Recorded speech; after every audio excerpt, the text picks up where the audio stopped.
2022 Hyundai Santa Cruz. Is it a better choice than other pickup trucks like the Ford Maverick or the Honda Ridgeline? That's what we're going to find out. Welcome to Car Help Corner, where we help you, the consumer, master the process of car buying and car ownership. Even though full-size pickup trucks like the F-150, Silverado, and Ram dominate the market, not everybody wants or needs a truck of that size, capability, or price point. Sometimes a smaller, more urban-friendly pickup truck will do the job perfectly fine. And if that's the case, you might want to take a closer look at the 2022 Hyundai Santa Cruz, which is the company's first attempt at a pickup truck. The question though is the Santa Cruz a good pickup truck, and how does it compare to similar pickup trucks like the Ford Maverick or the Honda Ridgeline? Well, make sure to stick around to the end of the video because that's what we're going to find out. Like those other car-based unibody trucks, the Santa Cruz is a one-size-fits-all package. It basically comes way in a four-door crew cab configuration with only one size of bed. The size of the actual bed is probably one of the biggest downsides if your focus is truck capability, because it's only a 4.3 foot bed, which is a lot smaller than what you get from other similar pickup trucks which have at least a 5-foot bed. Even though it is a smaller size bed, it still offers a lot of features and practicality.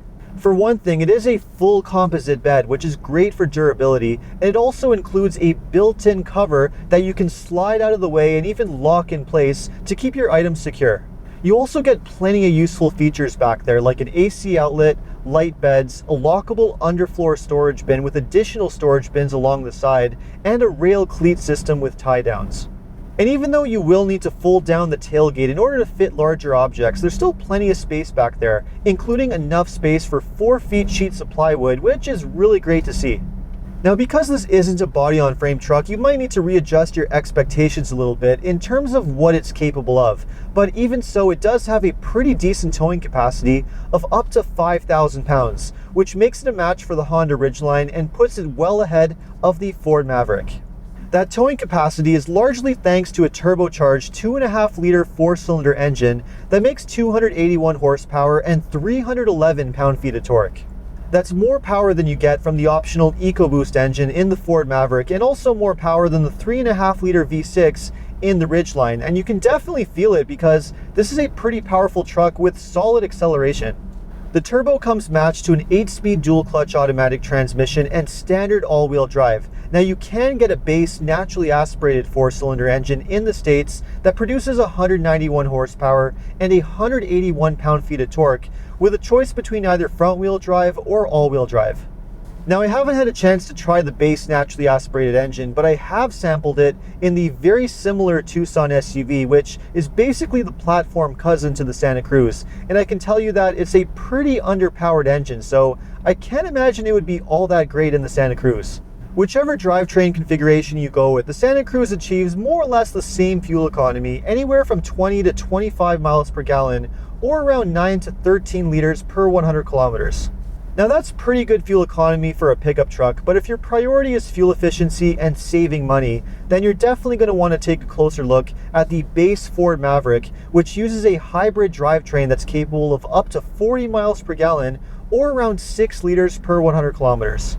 One thing that's really great about the Santa Cruz though is the driving experience, because it is a very comfortable and easy to drive pickup truck. Compared to a full-size pickup, the Santa Cruz is way easier to drive and way more maneuverable thanks to its smaller size. It is the perfect urban pickup truck for tight spaces, like say in an underground garage where a full-size pickup truck would seriously struggle to fit. And not only is it much easier to drive, but it also has great handling and ride comfort thanks to that unibody construction and platform sharing with the Tucson SUV.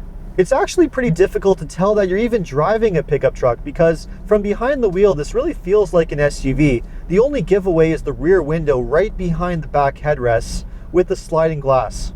And those similarities to the Tucson SUV of course carry over to the design, both on the exterior and the interior as well.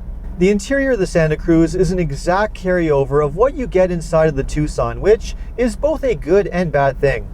On the bright side, this is a very feature-packed interior with amazing technology, including an extra-large 10.25-inch touchscreen infotainment system, which has amazing-looking graphics and comes standard with Apple CarPlay and Android Auto.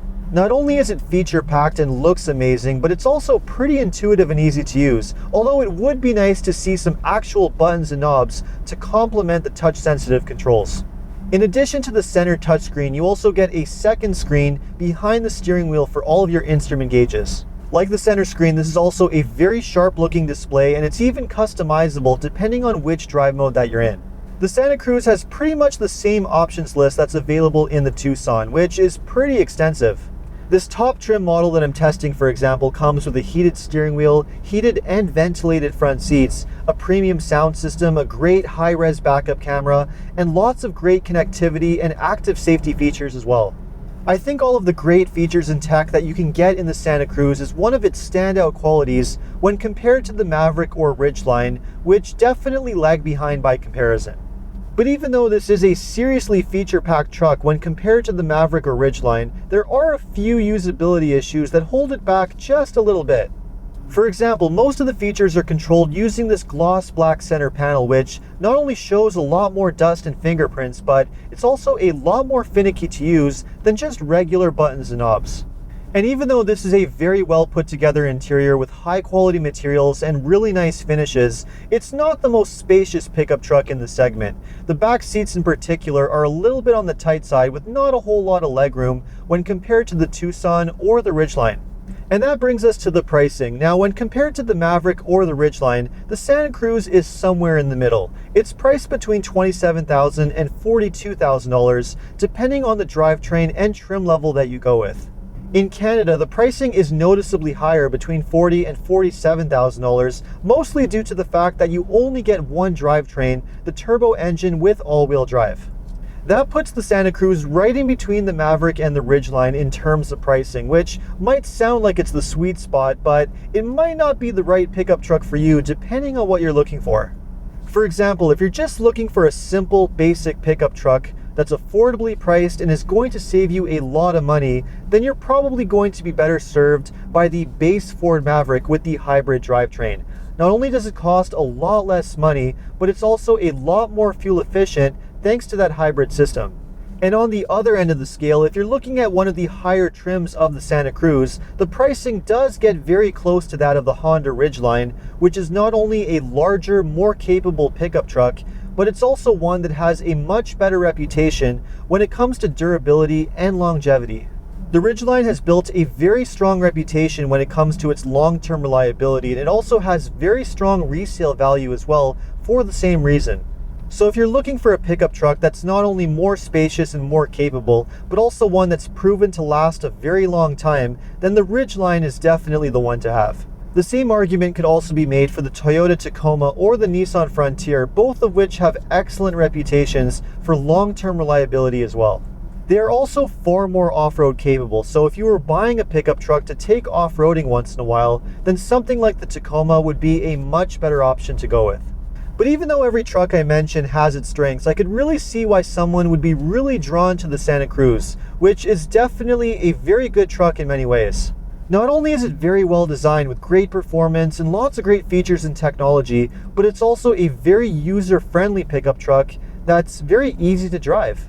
If you're looking for a little more truck capability in an SUV-like package, then I think this is the perfect compromise. So let me know what you think of the 2022 Hyundai Santa Cruz. Would you consider one over other trucks like the Maverick, the Ridgeline, or something else instead? Let me know in the comments. And if you enjoyed this video, make sure to like and subscribe. You can also take a look at some of my other car videos by taking a look at these links over here. Make sure to follow me on TikTok and Instagram. And if you need any additional car buying advice, recommendations, or help with getting a great deal on your next new car purchase, make sure to check out carhelpcanada.com. Thanks so much for watching, and see you next time.